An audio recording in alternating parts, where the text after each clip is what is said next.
Wivine Mujinga, fille de Senga Deloas et de Madame Jeanne Mbouyou.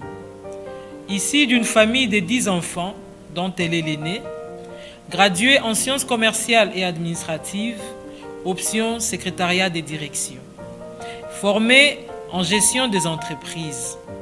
Madame Mujinga, elle est mariée à Monsieur Jean-Jacques Banzamwamba, mère d'une famille de 4 enfants, dont 3 filles et un garçon. Depuis 2017 à nos jours, elle a initié la FECOMICAV en sigle, Fédération de coopératives minières, le Congolais avant. C'est avec elle que nous avons réalisé pour vous ce nouveau numéro des Zoom Sur.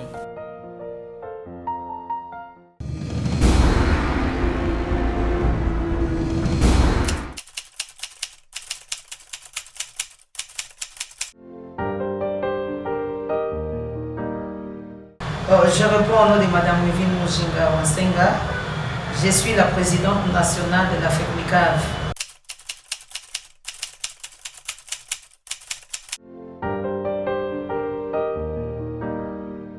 Ce qui nous a poussé, qui nous a motivé de travailler dans ce secteur, c'est compte tenu des inconvénients, des difficultés que les femmes rencontrent plus dans ce secteur.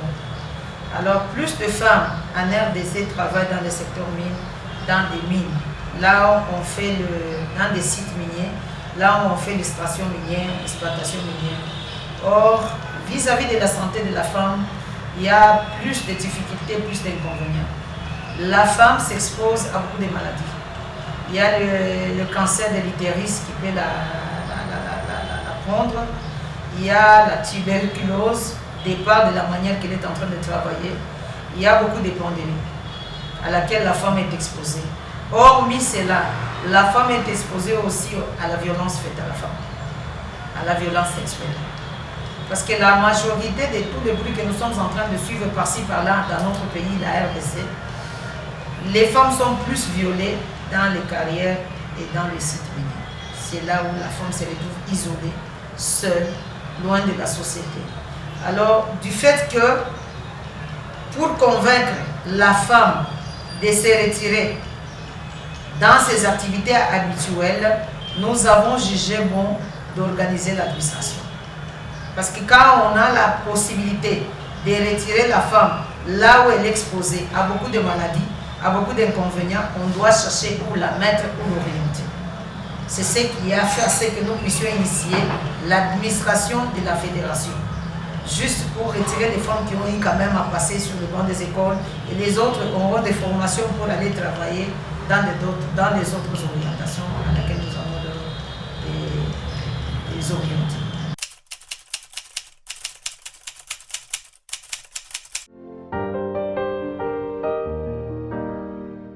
Les avantages d'une coopérative qui vient adhérer à notre structure sont nombreuses.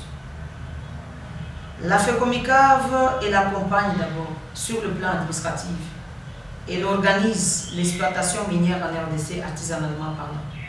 Parce que les détenteurs de coopératives, ils ont leur coopérative mais ils ne comprennent pas de quoi ils sont appelés à faire. Ce sont eux qui utilisent les femmes en désordre.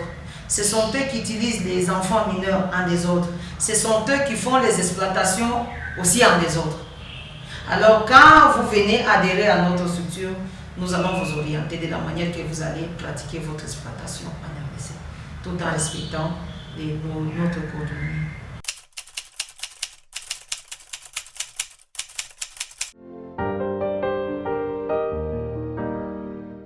La FECOMICAV a pour mission de gérer la traçabilité de l'exploitation minière en RDC via les coopératives.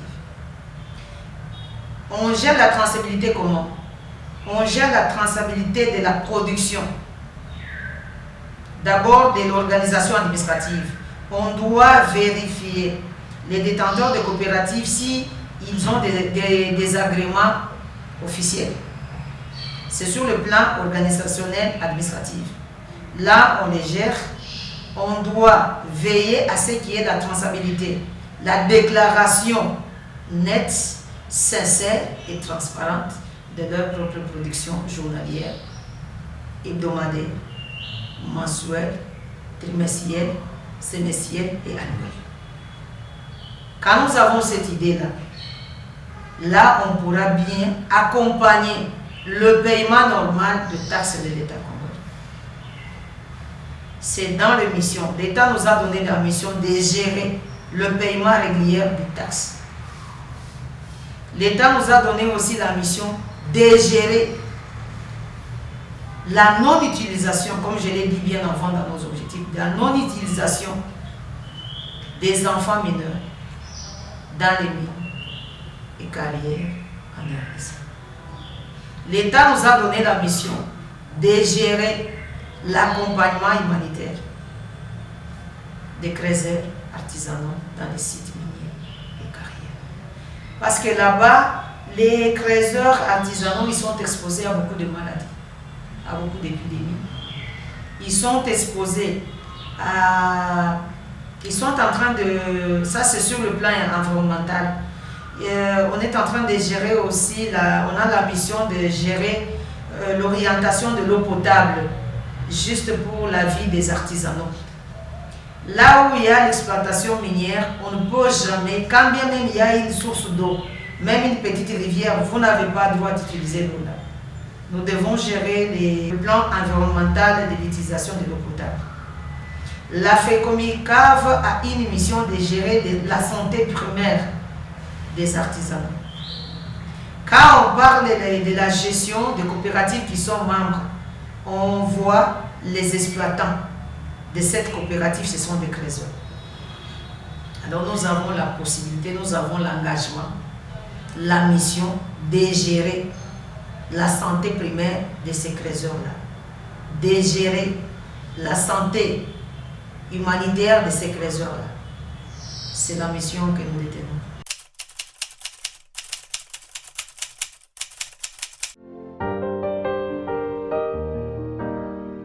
La vulgarisation de notre structure, c'est déjà fait. En rapport avec notre plan d'action de cette année 2022, nous avons déjà eu à planifier sur l'identification d'abord des coopératives qui exercent en RDC. C'est déjà fait. Nous sommes là. On a déjà identifié les coopératives qui ont été signées de 2010 en 2018 en RDC. C'est déjà identifié dans toutes les provinces. Il y a des listes qui sont déjà mises qui sont déjà là. Nous avons déjà eu à avoir des bureaux de représentation, des représentations presque dans 21 provinces. Pour la province de Lolaba, nous avons notre bureau à Koumizi. Pour la province du Haut-Katanga, il y a notre bureau de représentation à Lubumbashi. Pour la province du Tanganyika, il y a notre bureau de représentation à Manono. À Kalemi aussi, il y a notre bureau aussi pour la représentation de Tanganyika. Pour la représentation de Olomami, nous avons notre bureau de représentation dans la ville de Kamina. Pour la présentation de la visibilité de notre structure qui est la FECOMICAV, nous avons notre bureau pour la visibilité du Congo central. Nous avons notre bureau de représentation au niveau de Kimpese. Pour la représentation de la ville-province de Kinshasa, il y a notre bureau à la galerie Albert, ici à Kinshasa. C'est juste pour la représentation provinciale.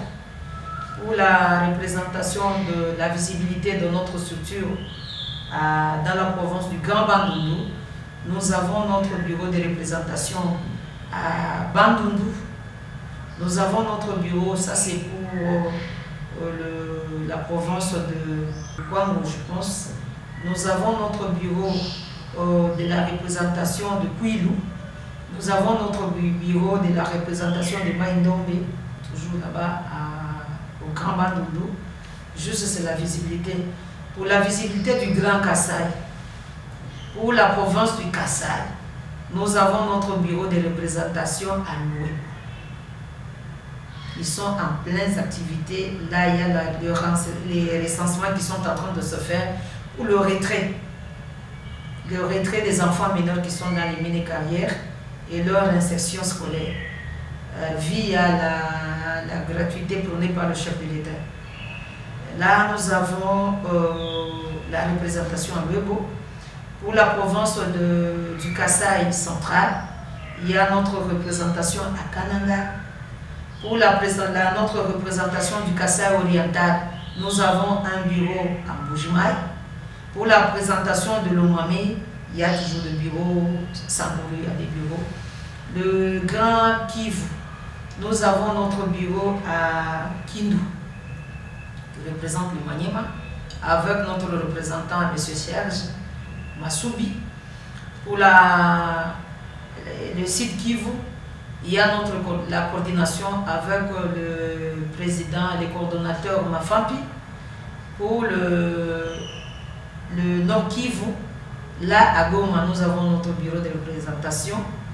Dans la province orientale, nous avons notre bureau de représentation avec le coordonnateur M. Willy, M. Jean-Louis à Bounia, dans la province de tout.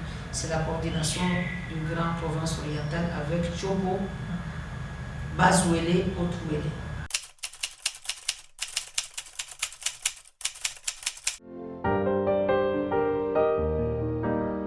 Les dangers qui guettent la femme sont multiples. En première position, la femme est exposée d'abord à la violence faite sexuelle. Parce que la majorité des sites miniers sont loin de la ville. Sont à 500 km, 200 km, 300, voire même 1000 km de la ville. Quand on se trouve seul, loin de ta maison, loin de la société, vous allez vous exposer à tout sauf rien. C'est là où la femme se retrouve plus violée. La violence faite à la femme sexuellement parlant en RDC, ce sont les activités minières qui exposent la femme à cette activité-là. La femme est exposée à la violence sexuelle. Hormis cela, la femme est exposée aussi au cancer de l'utérus, cancer de sein, à beaucoup d'infections, en rapport aux réactifs minéralisés, aux indices de minerais. La femme est exposée à la tuberculose. Là, c'est sur le plan exploitation artisanale. Donc, il y a même si sur le plan de l'exploitation industrielle, la femme est toujours exposée à la maladie. La femme est toujours exposée à la maladie. La violence sexuelle qui se fait à l'égard de la femme, non pas seulement de par les étrangers, de par même les créateurs qui sont là. Ils utilisent les mêmes femmes là-bas.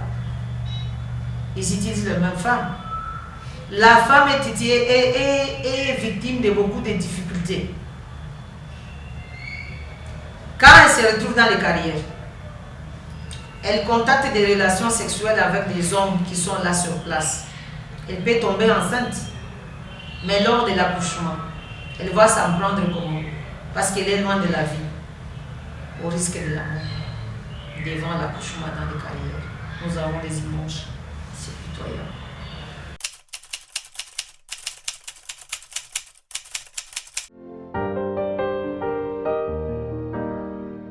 Normalement, la FECOMICAV a besoin de beaucoup de soutien. Sur le plan administratif, nous avons besoin de la formation. Nous devons être formés par les ingénieurs qui sont du ministère de Mines. Ils détiennent des experts. On a besoin de la formation. Nous devons beaucoup apprendre dans ce secteur-ci. Nous avons besoin aussi de l'accompagnement technique. L'accompagnement technique, c'est comment? Quand il y a des éboulements, la FECOMICAV, en elle seule, n'a pas assez de moyens pour s'attraper des engins. On a besoin de secours du gouvernement qu'ils puissent nous doter des engins. Parce que si nous avons nos engins, là on pourra faire recours au problème des éboulements, juste pour sauver des vies humaines. Hormis cela, nous avons besoin d'avoir les matériels qui pourront nous permettre d'encadrer bien l'exploitation minière en RDC, comme les détecteurs.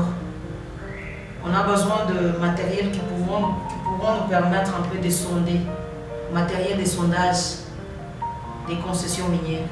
Si nous avons l'idée de chaque concession que nos membres coopératives détiennent, là on pourra avoir la possibilité de sensibiliser les partenaires techniques et financière de venir travailler dans la construction de ce membre. Mais quand on n'a pas l'idée fixe de la quantitativité des minéraux, c'est retrouvant dans la construction de nos membres. On n'a même pas l'idée en rapport des minéraux se retrouvant dans des concessions de coopératives de nos membres. C'est difficile de sensibiliser les partenaires de venir travailler dans de telles concessions aussi.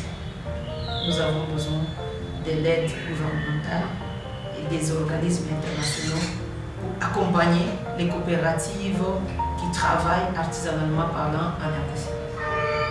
Nous avons besoin aussi des aides humanitaires. Il y a les enfants de nos pauvres créateurs qui ont plus travaillé et milité à ce que nous tous Congolais, que nous soyons en possession de ces appareils téléphoniques. Pour moi, j'appelle, c'est le prix du son des Congolais. Les messieurs victimes qui ont eu à travailler dans des concessions du coltan, de la cassiterite, qui nous ont doté des appareils pareils. Leurs femmes, leurs enfants orphelins, ils sont abandonnés à leur triste sort, qui peuvent défendre leur cause.